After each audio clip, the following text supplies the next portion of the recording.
एक स्पेनिश जहाज 300 साल पहले कैरेबियन सागर में डूब गया था।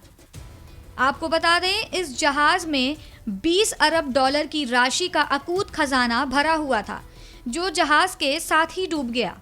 अब इस जहाज के मलबे को निकालने का काम तेजी से हो रहा है। अब सवाल यह उठता है कि इतना बड़ा अकूत खजाना किसे मिलेगा। कोलंबिया के राष्ट्रपति गुस्तावो पेट्रो ने गैलेन सैन जोस नाम के इस स्पेनिश जहाज को कैरेबियन सागर से निकालने के निर्देश दिए हैं। पेट्रो प्रशासन इसे सर्वोच्च प्राथमिकता की तरह लेते हुए काम कर रहा है। आपको बता दें, वैसे इस खजाने पर कोलंबिया अपना हक मानता है, क्योंकि जहाज का मलबा उसके समुद्री इलाके में है।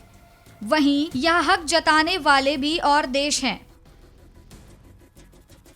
दरअसल इस डूबे जहाज में कम से कम 4 अरब से लेकर 20 अरब डॉलर मूल्य के सोने, जवाहरात और पन्ने का विशाल भंडार होने की बात कही जाती है।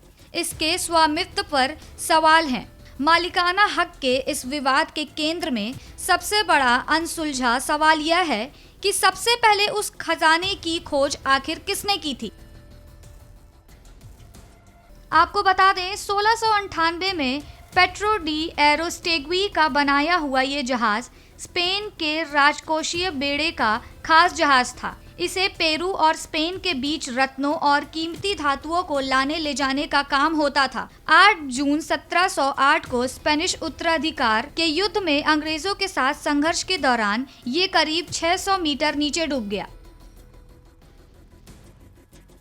इसमें 600 चालक दल के सदस्यों की जान चली गई और सारा खजाना समुद्र में समा गया। सैकड़ों साल बाद 1981 में इस जहाज के मलबे को अमेरिकी कंपनी सी सर्च आर्मडा ने खोज लेने का दावा किया। 2015 में कोलंबिया के राष्ट्रपति जुआन मैनुअल सैंटोस ने घोषणा की कि उनकी नौसेना को एक अलग स्थान पर इस जहाज का मलबा मिला है। स्पेन गैलियन के हिस्से पर अपना दावा करता है, क्योंकि यह जहाज उसी का था। बोलिविया के काराकारा मूल निवासियों का कहना है कि सेन जोस का खजाना उनकी जमीन से ही निकाला गया था, जो कभी पेरू की वाइस रॉयल्टी का हिस्सा था। ऐसे में 2015 में इस जहाज की तलाश में मैरीटाइम आर्कियोलॉजी कंसल्टेंट भी दावेदार हैं।